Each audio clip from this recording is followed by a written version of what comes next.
I hope that you're all doing well. This is me, Sujath. Public sector reforms అండి. Greater autonomy was given to what public sector units అంటే భేల్కి, సేల్కి, గేల్కి, coal India limited ఇవన్నీ companies ఉన్నాయి కదా, government companies. ఒకప్పుడు ఏముందంటే companies, government companies, NMDC, NTPC ఇవన్నీ ఉన్నాయి కదా. ఈ గవర్నమెంట్ కంపెనీస్లో హెడ్స్ ఉంటారు కదా, ఈ సిఇఓ, ఎండీస్, వాళ్ళందరూ IRS officers, IRS, IAS officers వాళ్ళందరూ. సో వాళ్ళకి చాలా స్కిల్స్ ఉన్నాయి. వాళ్ళకి తెలుసు ఇట్లా చేస్తే ప్రాఫిట్ అవుతుంది, ఇట్లా చేయొద్దు, ప్రాఫిట్ అవ్వదు, ఇక్కడ లాసెస్ వస్తాయని వాళ్ళకి అన్నీ తెలుసు. కానీ వాళ్ళు ఏదైనా ప్రపోజల్ గవర్నమెంట్కి, sir we wanted to invest in this particular business, okay we wanted to explore this area.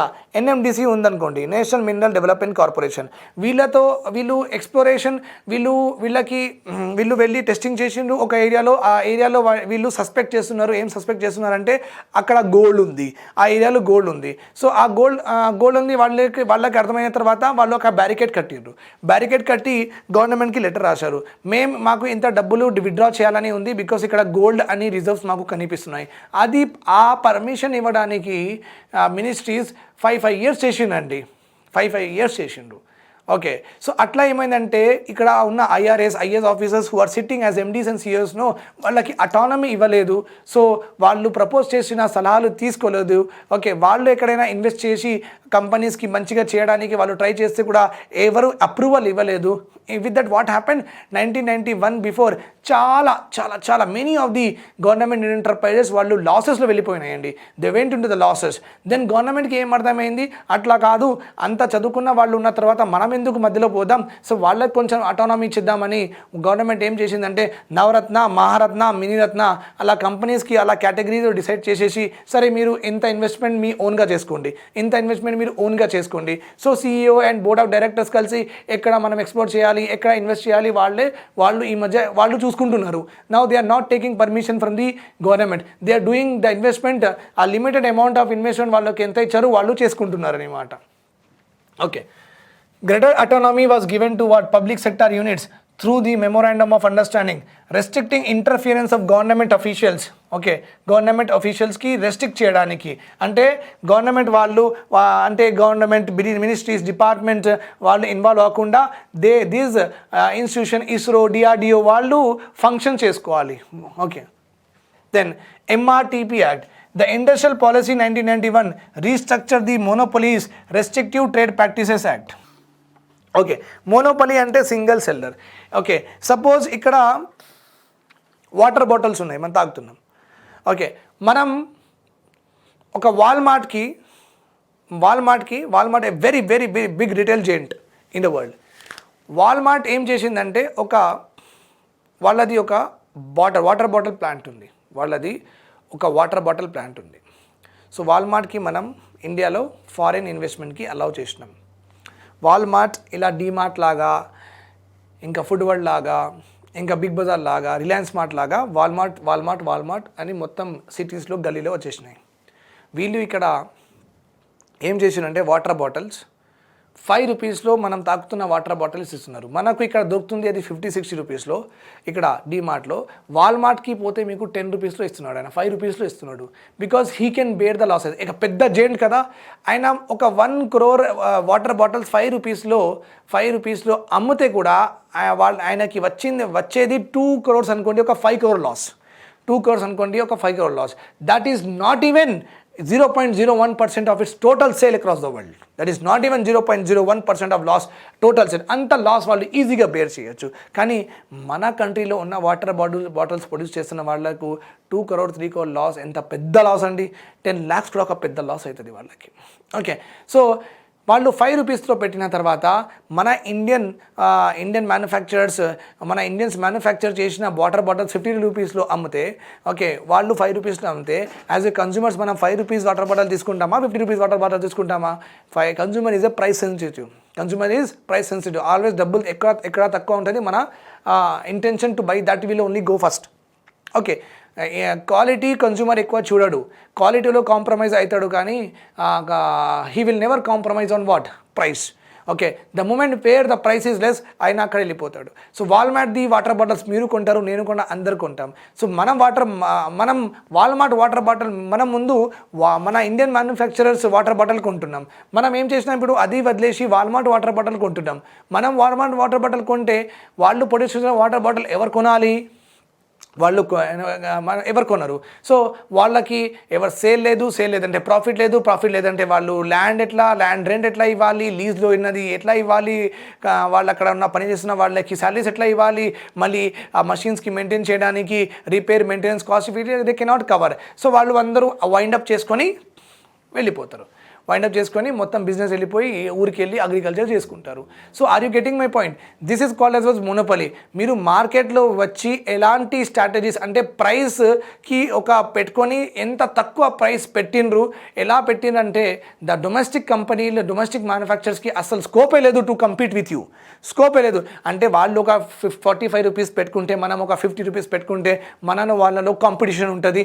Consumer చూస్తాడు, ఓకే ఇది కలర్ బాగుంది కదా ఇది తీసుకొద్దామని కన్జ్యూమర్ చూస్తాడు. మన వాళ్ళు మంచిగా డిజైన్ చేసేసి ఓకే మన వాటర్ బాటిల్స్కి భీమ్ అని అలాంటి క్యారెక్టర్స్ ఇస్తే మనది ఎక్కువ సేల్ అవుతుంది కదా.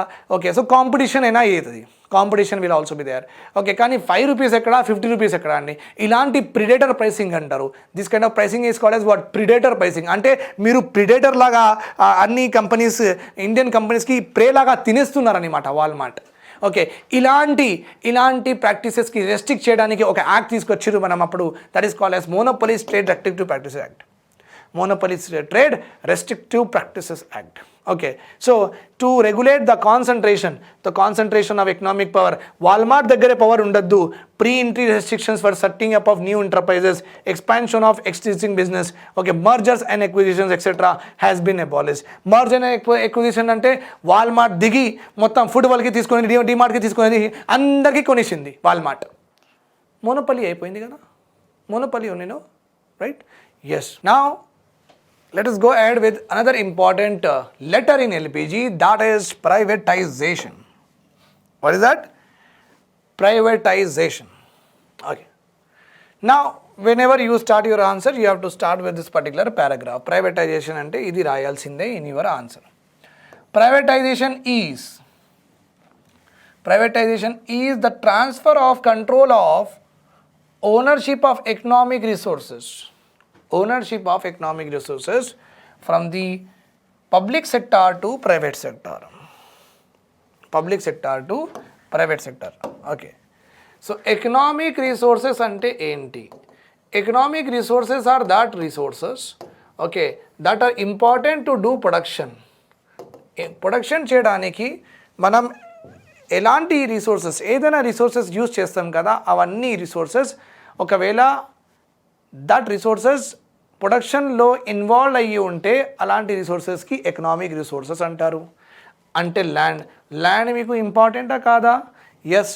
ప్రొడక్షన్ చేస్తారు కదా మరి ల్యాండ్లో? ఎస్ సార్ చేస్తాం. అగ్రికల్చర్ చేస్తారు, ఒక ఇండస్ట్రీ పెడతారు, ఒక కంపెనీ పెడతారు, right or wrong? So land is a what I say is economic resource or not? Yes. Okay, మరి materials, machines and all, okay, all these are important to make any products and goods etc, right or wrong? Yes. So this is also economic resources. Then you are also having what? Capital.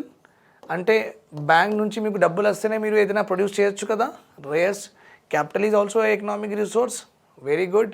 Then water economic resource కాదా? yes. electricity చాలా important to run the machines, economic resources కాదా? Yes. So ఇవన్నీ ఒకప్పుడు 1991 కంటే before ఇవన్నీ government ఎక్కువ use చేసిందనమాట. గవర్నమెంటే ఇండస్ట్రీస్ పెట్టింది, గవర్నమెంటే ఎక్కువ వాటర్ యూజ్ చేసింది టు ప్రొడ్యూస్, గవర్నమెంటే ఎలక్ట్రిసిటీ ఎక్కువ యూజ్ చేసింది. So many of these resources okay are under the control of government అండి. Remember this point. ఓకే, కానీ మీకు తెలుసు గవర్నమెంట్ ఇవన్నీ చేసిన తర్వాత కూడా majority of the companies has failed to do profits. Has failed to do profits and అవన్నీ company లాసెస్లో వెళ్ళిపోయినాయి. So concentration of economic power చేసింది ఇప్పుడు గవర్నమెంట్. ఏం చేసింది? కాన్సన్ట్రేషన్ ఆఫ్ ఎకనామిక్ పవర్ అంటే ఎకనామిక్ రిసోర్సెస్ గవర్నమెంటే మొత్తం హోల్డ్ చేసుకుని పెట్టుకున్నది గవర్నమెంట్ దగ్గర. ప్రైవేట్ వాళ్ళు మేము చేస్తాం సార్, మేము చేస్తామంటే వద్దు, అవసరం లేదని చెప్పింది గవర్నమెంట్. ఓకే, మేము చేస్తున్నాం కదా, మీరు దానిలో చేయండి, దీనిలో చేయండి అంటే రెస్ట్రిక్షన్స్ ఎక్కువ ఉండడం వల్ల. ఓకే, సో ఎకనామిక్ రిసోర్సెస్, ఇవన్నీ రిసోర్సెస్ గవర్నమెంట్ ఎక్కువ యూజ్ చేసింది, గవర్నమెంట్ కంట్రోల్ చేసింది, గవర్నమెంటే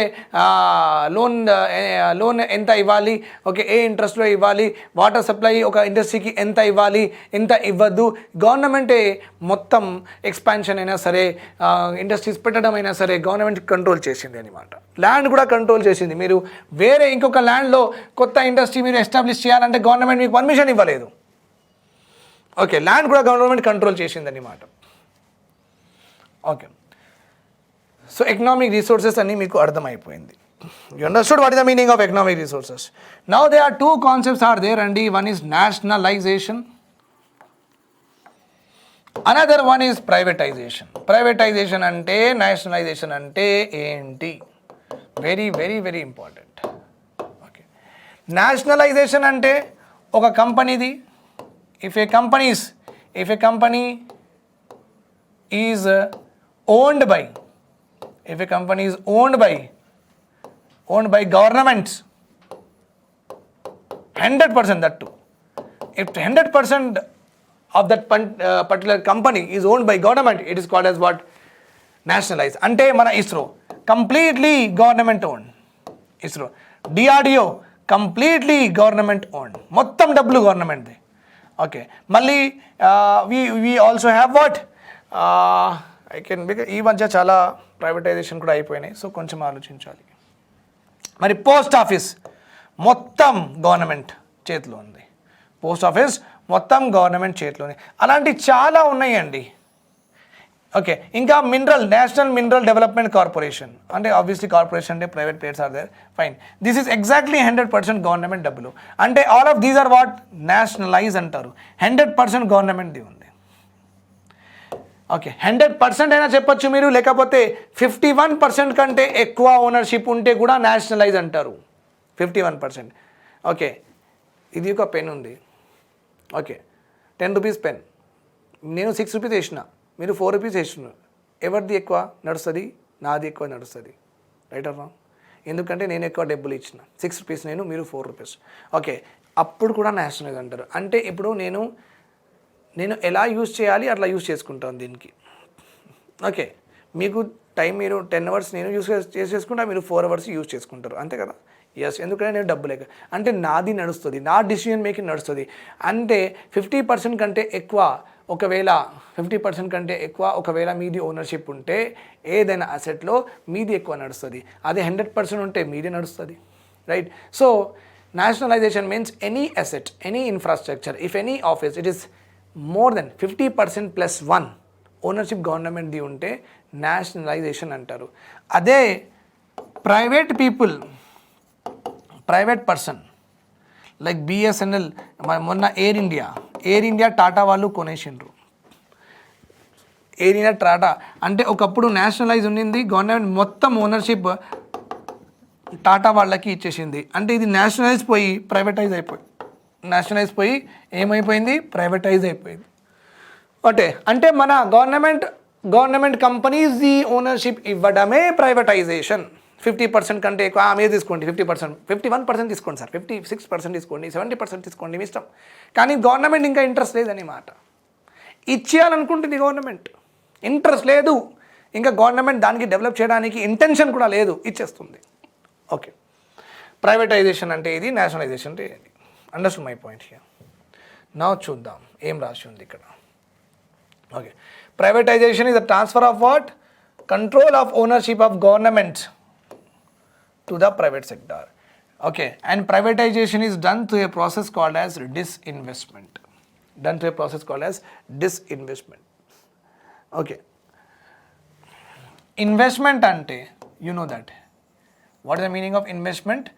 Investment ante double eyadam. Okay, money eyadam, money invest cheyadam. Okay, అంటే మన దగ్గర నుంచి ఇన్వెస్ట్మెంట్ అంటే అవుట్ గోయింగ్, డబ్బులు పోతున్నాయి అన్నమాట, డబ్బులు పోతున్నాయి, అవుట్ గోయింగ్. డిస్ఇన్వెస్ట్మెంట్ అంటే ఓకే, డబ్బులు రిటర్న్ తీసుకోవడం. ఓకే, అంటే బిఎస్ఎన్ఎల్ పెడుతున్నప్పుడు గవర్నమెంట్, బిఎస్ఎన్ఎల్ మీకు తెలియదు కదా, ఓకే, ఎయిర్ ఇండియా ఈ ఎయిర్లైన్స్ గవర్నమెంట్ స్టార్ట్ చేస్తున్నప్పుడు మొత్తం డబ్బులు గవర్నమెంట్ది. సో గవర్నమెంట్ ఈ ఎయిర్లైన్ పెట్టడానికి చాలా ఇన్వెస్ట్మెంట్ చేసింది. అదే గవర్నమెంట్ ఇప్పుడు ఈ డబ్బులు మొత్తం తీసుకున్నది. ఓకే, ప్రైవేట్ టాటాకి అమ్మేసి, టాటా వాళ్ళు ఎయిర్ ఇండియా మొత్తం ఆ ఫ్లైట్స్, ప్లేన్స్, చైర్లు, కుర్చీలు అన్నీ కొనేసిండ్రు, గవర్నమెంట్కి డబ్బులు ఇచ్చేసిండ్రు. So that is called disinvestment. అంటే మన డబ్బులు, ఇన్వెస్ట్మెంట్ ఉన్న డబ్బులకి మనం మళ్ళీ తీయడంకి ఏమంటారు, డిస్ఇన్వెస్ట్మెంట్. ఓకే, ప్రైవేటైజేషన్ అట్లానే జరుగుతుంది కదా. ఓకే, గవర్నమెంట్ది ఎయిర్ ఇండియాలో 100% ఉంది, గవర్నమెంట్ తీసుకుంటుంది, అంటే డిస్ఇన్వెస్ట్మెంట్ తీసుకుంటుందని గవర్నమెంట్ వాళ్ళ ఓనర్స్ అంటే షేర్స్ మొత్తం గవర్నమెంట్ మళ్ళీ తీసుకుంటుంది. ఓకే, అంటే వేరే వాళ్ళకి ఇచ్చుకుంటుంది, and government does not want it. So disinvestment is nothing but privatisation only. Okay, government ఉన్న డబ్బులు గవర్నమెంట్ మళ్ళీ తీసుకుంటుంది వాపస్, అంటే గవర్నమెంట్ ఎవరికైనా అమ్మేస్తుంది అన్నమాట. సో గవర్నమెంట్ తీసుకోవడం డిస్ఇన్వెస్ట్మెంట్. గవర్నమెంట్ తీసుకోవడం అంటే 100% నుంచి గవర్నమెంట్ మెల్లగా మొత్తం 100% తీసుకున్నది డబ్బులు, మొత్తం 100% గవర్నమెంట్ తీసుకున్నది అంటే ఎవరికైనా అమ్మింది కదా, ఎవరికైనా అమ్మిందంటే ప్రైవేట్ పీపులే కదా. ఎస్, అంటే disinvestment is opposite of what? Okay, disinvestment is opposite of what? Privatisation only. అందుకే డిస్ఇన్వెస్ట్మెంట్ చేస్తేనే ప్రైవేటైజేషన్ అవుతుంది. డిస్ఇన్వెస్ట్మెంట్ చేస్తేనే ఏమవుతుంది? ప్రైవేటైజేషన్ అవుతుంది. డిస్ఇన్వెస్ట్మెంట్ మీన్స్ సేల్ మొత్తానికి అమ్మేయడమే, ఆర్ లిక్విడేషన్, అసెట్స్ అమ్మేయడమే of assets by the government, usually central and state public sector enterprises. Okay, or other ఏదైనా వాళ్ళ దగ్గర ఉంటే sale or purchase of assets. తీసుకోండి, మీరు తీసుకోండి. అట్లా ఎందుకు చేస్తారు? నేను నా కంపెనీ మీకు ఇచ్చేయాలనుకుంటున్నాను. ఎందుకు చేస్తాను? నా వల్ల అవ్వట్లేదు, నా కంపెనీ ప్రాఫిట్స్ లేదు, నా దగ్గర అంత మంచి టెక్నాలజీ లేదు, నా దగ్గర అంత మంచి స్ట్రాటజీస్ లేదు, నాకు మార్కెటింగ్ రావట్లేదు, నా ప్రొడక్ట్స్ క్వాలిటీలో పెంచడానికి నాకు రావట్లేదు, నా మ్యాన్ పవర్ చాలా ఖరాబ్ అయిపోయింది, వాళ్ళ దగ్గర ఎఫిషియన్సీ లేదు, ఏం లేదు. మీరైనా తీసుకోండి, మంచిగా చేసుకోండి. ఓకే, దట్ ఈస్ వై నేను నా కంపెనీ మీకు ఇచ్చేస్తాను కదా. Yes. Okay, so why disinvestments are then very important for the examination? Low efficiency, టైంలో కావాల్సిన ప్రొడక్షన్ చేయట్లేదు, ప్రాఫిట్ కూడా నాది కంపెనీ తగ్గిపోయినాయి, లాసెస్లో వెళ్తుంది నా కంపెనీ, పొలిటికల్ ఇంటర్ఫిరెన్స్ ఎక్కువ అయిపోతుంది. ఓకే, నా అబ్బాయికి జాబ్లో తీసుకో, నా అల్లుడికి జాబ్లో తీసుకో, ఇట్లా వాళ్ళు ఏం పని చేయట్లేదు, 10 o'clockకి వస్తున్నారు, 2 o'clockకి ఇంటికి వెళ్ళిపోతున్నారు, ప్రొడక్టివిటీ ఎఫిషియన్సీ తగ్గిపోయింది నా కంపెనీది. ఓకే, పొలిటికల్ ఇంటర్ఫిరెన్స్ ఎక్కువ అయిపోయింది. Okay, lack of autonomy. Okay, government మళ్ళీ వచ్చి ఇన్స్పెక్షన్ చేసి ఇది ఎందుకు చేస్తున్నావు, అది ఎందుకు చేస్తున్నావు, నేను ఒక కొత్త కలర్ వేస్తే నా ప్రొడక్ట్కి ఈ కలర్ ఎందుకు వేసినావు, ఈ కలర్ వేస్తే మళ్ళీ ప్రొడక్ట్ క్వాలిటీ ఖరాబ్ అవుతుంది కదా, ఈ కలర్ వేయద్దు, ఇలాంటి ప్రొజెక్ట్ చేయొద్దు, సోషల్ కల్చర్ రిలీజన్స్ ఉన్నాయి, ఇది ఎందుకు చేసినావు, ఇవన్నీ. సో అటానమీ కూడా నా దగ్గర లేదు. దానికి మధ్యలో గవర్నమెంట్ అఫీషియల్స్ వచ్చి సతాయిస్తున్నారనమాట. లేబర్ ప్రాబ్లమ్స్, గవర్నమెంట్ ఉంది కాబట్టి అందరూ ఏం చేస్తున్నారంటే మాటకి లేబర్స్ వచ్చి ఓకే హర్తాల్ చేస్తున్నారు, ఇంకా వాళ్ళు ప్రొడక్షన్ చేయట్లేదు, ఏదైనా చెప్తే డబ్బులు పెంచండి అని చెప్తున్నారు. సో లేబర్ వాళ్ళు గవర్నమెంట్ ఉంది కాబట్టి, గవర్నమెంట్ అపాయింటెడ్ ఉన్నారు కాబట్టి వాళ్ళకి ఇది మాత్రం తెలుసు, నా జాబ్ మాత్రం పోదు, ఎందుకంటే నేను గవర్నమెంట్ సెక్టార్లో ఉన్నా, నా జాబ్ మాత్రం పోదు, నేను ఒక్కనే డిసోబే చేయట్లేదు కదా, అందరు లేబర్ డిసోబే చేస్తున్నారు. సో వీళ్ళు మాటలకి స్ట్రైక్లు, లాకౌట్స్ కూర్చున్నారు, పని చేయలేదంటే ప్రొడక్షన్ ఎట్లా అవుతుందండి, మోటివేషన్ ఎక్కడి నుంచి వస్తుంది, ఏం రాదు. లేబర్ ప్రాబ్లమ్స్ కూడా అయినాయి, delays in completion of project. ఎంత లేజీగా ఉన్నారంటే మన వాళ్ళు, ఒక ప్రాజెక్ట్ 1 year కంప్లీట్ అవ్వాలంటే 10 years చేసిండ్రు. 10 years చేసిండు, delay in completion of project, మెల్లగా చేసిండు. సో గవర్నమెంట్కి ఏం అర్థం అయిపోయిందంటే ఇవన్నీ ఇండస్ట్రీస్ ఉన్నాయి కదా, ఇవన్నీ మనం నడిపించలేం, ఇవన్నీ ప్రాబ్లమ్స్ ఉన్నాయి, మనం ఏం చేద్దామంటే ఇది ప్రైవేటైజేషన్ చేసేద్దాం, ప్రైవేట్ పీపుల్కి ఇచ్చేద్దాం, వాళ్ళు కొని ఏదైనా మంచిగా చేసుకుంటారు. మళ్ళీ ఇక్కడ ఉన్న గవర్నమెంట్ స్టాఫ్కి ఏమన్నారంటే సార్ మీరు గోల్డెన్ హ్యాండ్ షేక్ ఇవ్వండి. గోల్డెన్ హ్యాండ్ షేక్ అంటే మీరు వాలంటరీ రిటైర్మెంట్ తీసుకోండి, మీకు లంసమ్ డబ్బులు ఇచ్చేస్తాం. సో చాలామంది ఆ లంసమ్ డబ్బులు తీసుకొని ఆ కంపెనీ నుంచి వెళ్ళిపోయిండ్రు. ఎవరైనా those are not interested to leave the company, వాళ్ళకి గవర్నమెంట్ వేరే దగ్గర అడ్జస్ట్ చేసేసింది. సో అల్టిమేట్లీ ఒక పెద్ద కంపెనీ, పెద్ద అసెట్స్, ఎలక్ట్రిసిటీ బిల్ ఇవన్నీ మేనేజ్ చేయడం కంటే బెటరే ఎవరికైనా ఇచ్చేసి వీళ్ళకి గోల్డెన్ హ్యాండ్ షేక్ ఇచ్చేద్దాం, సో ఆ డబ్బులు రికవర్ అమిషన్ తర్వాత డబ్బులు వచ్చిన తర్వాత పెట్టుకుందామని గవర్నమెంట్ అట్లా అనుకున్నది. So that is what has really happen, that is what today is also happening in the country. కానీ ఇప్పుడు సినారియో వేరు, ఇప్పుడు ప్రాఫిట్ మేకింగ్ ఎల్ఐసి కూడా అమ్మేస్తున్నారన్నమాట. Okay, that is what the criticism is there in the editorials. అప్పుడంటే అది మంచిగా పని చేయట్లేదు, ఇవన్నీ ప్రాబ్లమ్స్ ఉన్నాయి కాబట్టి కాంగ్రెస్ గవర్నమెంట్ అవన్నీ అమ్మేసింది. సో మీకేం బాధ ఉంది, ఎల్ఐసి మంచిగానే పని చేస్తుంది కదా, ఎన్ఐసి మంచిగానే, ఇన్సూరెన్స్ కంపెనీ మంచిగానే పని చేస్తుంది కదా. Okay, air India, BSNL Congress government కూడా చాలా ట్రై చేసింది, 10 years నుంచి వాళ్ళు అమ్మాలనుకుంటున్నారు, ఎవరు తీసుకోవట్లేదు. సమ్హౌ టాటా వాళ్ళు ఎయిర్ ఇండియాకి తీసుకున్నారు తక్కువ రేట్లో. ఓకే, మళ్ళీ బిఎస్ఎన్ఎల్ కూడా ఎవరు తీసుకోవట్లేదు ఇప్పుడు కూడా, nobody is taking BSNL. అంటే బిఎస్ఎన్ఎల్కి ఇప్పుడు వరకు 20 వచ్చినప్పటి నుంచి గవర్నమెంట్ అది లాసెస్లో వెళ్ళిపోయింది. లాసెస్లో వెళ్ళిన తర్వాత 10-20 years అయిపోయింది కూడా గవర్నమెంట్ ఆ స్టాఫ్కి, ఆ ఆఫీసెస్కి మెయింటైన్ చేస్తుంది. And very common thing, all government ఎంప్లాయీస్కి బిఎస్ఎన్ఎల్ నెంబర్ ఇస్తారు, ఆల్ గవర్నమెంట్ ఎంప్లాయీస్కి బిఎస్ఎన్ఎల్ నెంబర్ ఇస్తారండి, common sense. Okay, so rest of things I will cover in my next topic. Thank you so much.